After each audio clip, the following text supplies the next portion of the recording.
up, y'all? It's your girl Sakina, and I'm back for another review. This is my review for BET Presents the Encore. This is season 1, episode 2. Y'all, I'm extremely tired. To be honest, I'm frustrated because I've recorded this video so many times because I just can't seem to get right. I spent 30 minutes trying to do my hair because this twist out that I tried to do just was not successful, and I'm just so bothered by it. But other than that, I'm just really tired. So I'm sorry if I'm not giving y'all the personality that y'all love to see today. I'm going to try to, be here as much as I can. But it's so hard because I'm so tired. I can't focus. My mind is cloudy. And this is why I don't like to do reviews when I'm extremely tired, because I can't get right and my personality isn't really shining through. But I'm going to, be a professional, and I'm going to really just show up for y'all so we can do what it do, right? But nonetheless, it opens up with Keely and Shamari talking about how Aubrey didn't like that Keely used the word divisive to describe her. And I was with Shamari. It's way too many egos in this group, way too many personalities. It's just a whole lot. We see that the girls gather around and speak to Miss Cedar, baby. And I'm actually really starting to think that that's Taraji P, because I did see somewhere, and I don't know if it was my comments, somebody's comments, that sounds like Taraji P, and I cannot unhear it. It definitely sounds like her. It could be her because she is supposed to be the host of the BET Awards. Like, maybe I'm not being a good detective, but maybe the connections are there. But nonetheless, yes, it definitely sounds like Taraji P.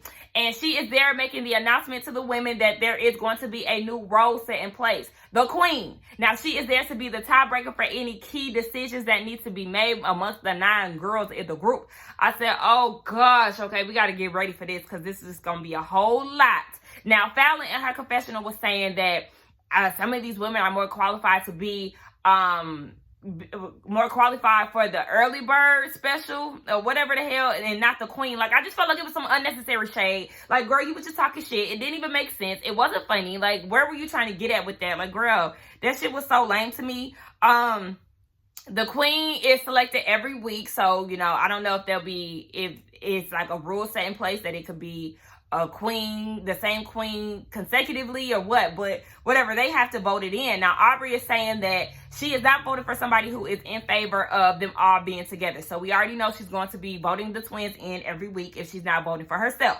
We see that they all are voting, and it was giving nothing but Survivor tease. Y'all know they've been saying that this is a Survivor throughout the whole first episode and this episode. And I'm like, well, this right here is definitely Survivor. With y'all picking up y'all little disc and giving off the reason why y'all voting for them and all of that. I said, now we have 3 shows in one. We got R&B Divas, Making It Band, and Survivor all in one.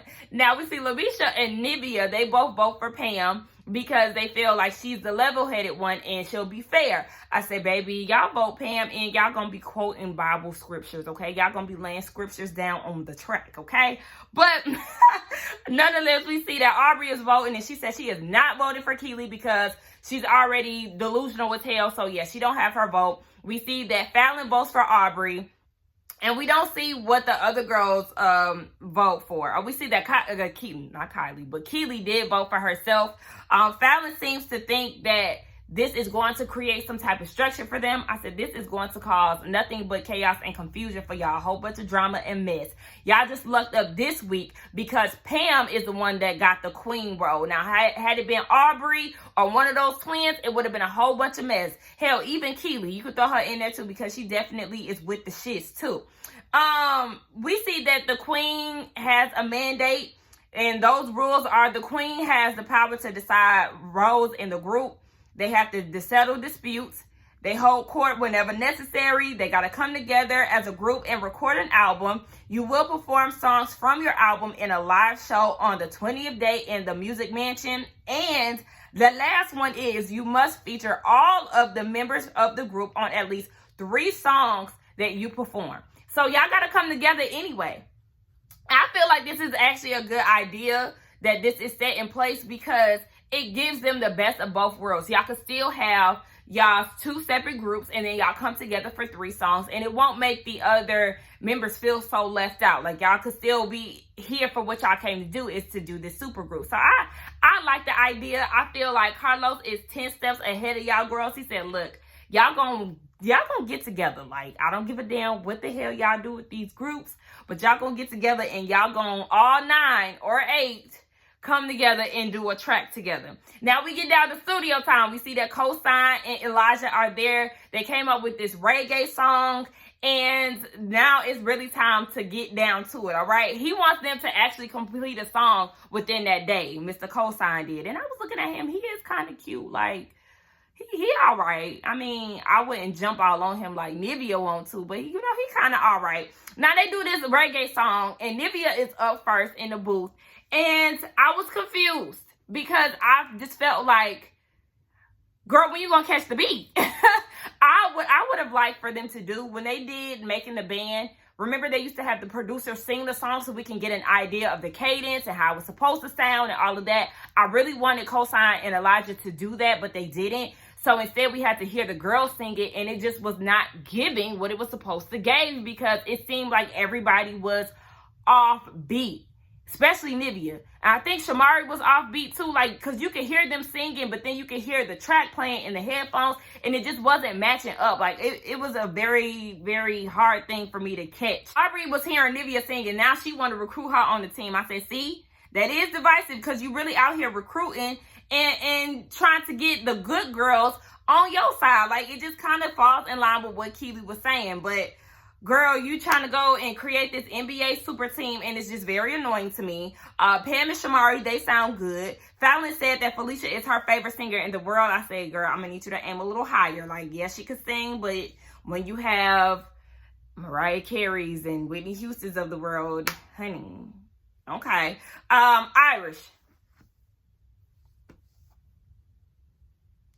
I just want to know where, like, when you got the news that you were going to be on this show, was there any preparation in place? Were you drinking hot tea?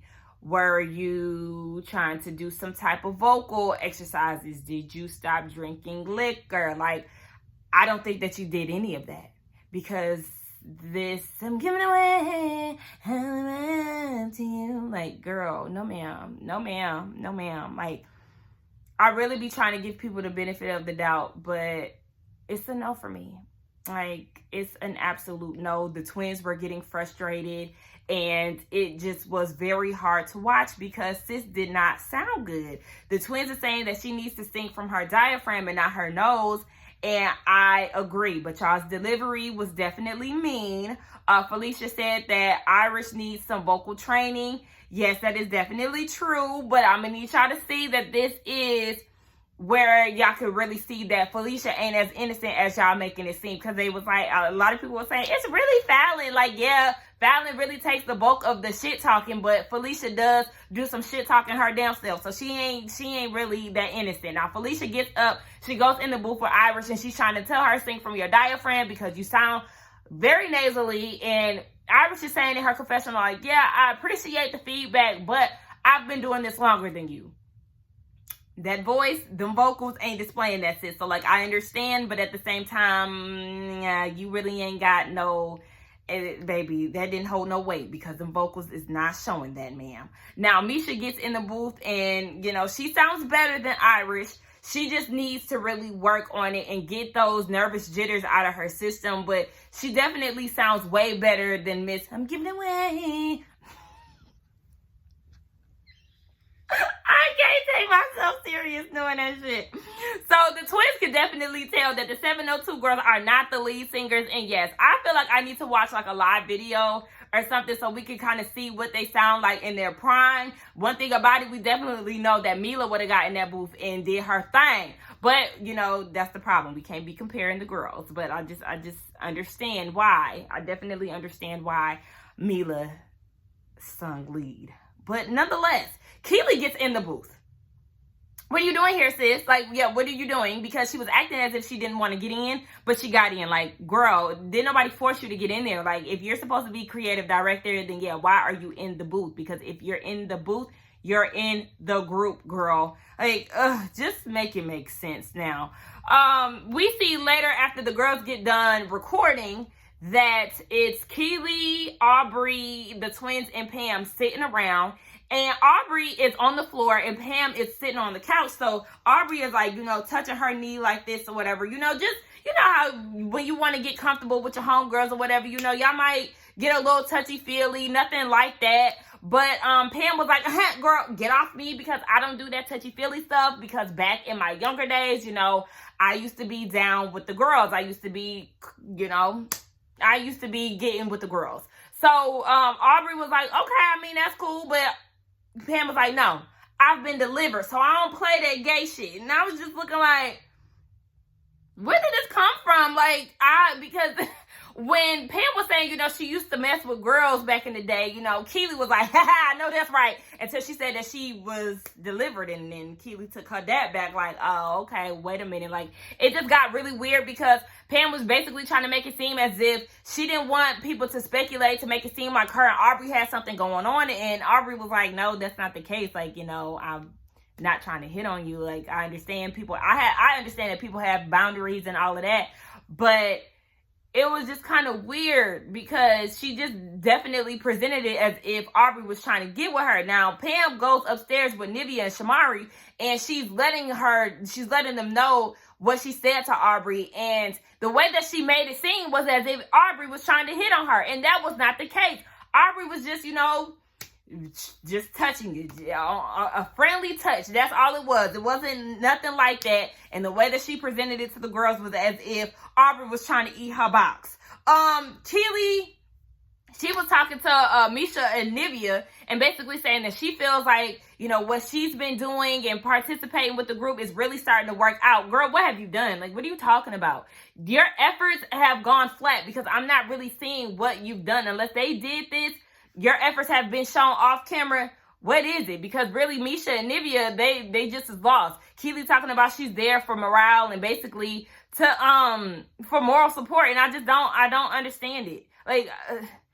She has to be in cahoots with Carlos King, because how could you be introduced or presented this show? How was the show presented? That's what I want to know. It just doesn't make sense. Girl, you and Carlos King must be working together to stir the pot, because girl, no. If you in the booth, you in the group, just like Misha said. Now we see that Keely and Fallon, they talking, and Keely is talking shit, talking about she feel like, Pam and the 702 girls was giving off background dancer vibes. And the background dancers that I know get down, honey. But what they was doing was definitely not giving that, because the dancing simply was not there. Fallon said that she feels like Irish is not in control of her voice, and Misha is listening in on all of this, and she feels like they need to be quiet because she sold more records than them. And I'm just like, I'm gonna need y'all to stop saying that. Yeah, it's true. It may be true, but that don't have nothing to do with y'all vocals today. Yeah, because y'all sitting there drinking wine and all of that when y'all need to be drinking hot tea, and y'all need to be doing one-on-one sessions with Cinnamon so y'all can get y'all vocals together, because I'm just not seeing it for y'all 702 girls. Yes, I hate to say it, but I'm in agreement with the twins. Their delivery is whack as all hell, and I really don't like them, but we're not gonna act like they lying. Y'all need some work. Y'all need some work for real. But Misha goes and cries to the girls about it, to Shamari, Pam, and Nivea. And, they're giving her some encouraging words. And this is where Pam is like, all right, the queen got to step in. We got to have some type of discussion about this. So, yes, it's Queen's Court, and this is basically a healing process. Now, Misha's like, cut all this soft shit. I heard y'all talking shit saying that me and Irish are not in our element. No, it's not okay for me. I heard y'all twins, and I don't fuck with y'all. Now, Felicia's like, how did I get grouped into this? Because I didn't say nothing about y'all. I'm pretty sure she did say something about them, just not in the moment that Misha was referring to. It was actually Fallon and Keely. So they go back and forth, and the twins, one of the twins was basically going back and forth with Misha and basically saying, y'all don't have it. Y'all need to find y'all strong suits. Dancing ain't it. Singing ain't it. So I'm just like, okay, so what is it? Because, yeah, I understand what you're saying, but it's all about your delivery, Miss Fallon. Now, Keely steps in, and she was like, this is very unprofessional. And she was trying to get in on the, jumping on the twins. And I said, hold on, wait, Keely. No, ma'am. Because you was in there talking shit too. You was in there talking shit right along with Fallon, and all of a sudden it's unprofessional. Well, you should not have indulged in the bullshit. So make it make sense to me.